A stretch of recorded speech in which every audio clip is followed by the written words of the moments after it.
Welcome HUAWEI, I've got Honor 7X and let me show you how to change volume button function in the camera app at this device. So let's start by tapping on camera button to open it, and for now we are on standard photo mode. The volume buttons here are from the right, so let me try to use them now to see how they work with the camera.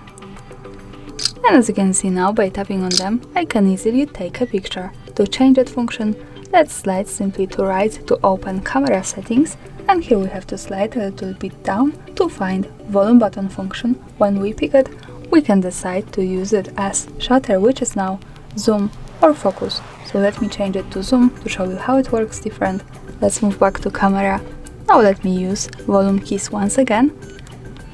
And as you can see, I can easily get closer to my subject and also move back so I can use zoom. That's all. Thanks for watching, subscribe our channel and leave the thumbs up.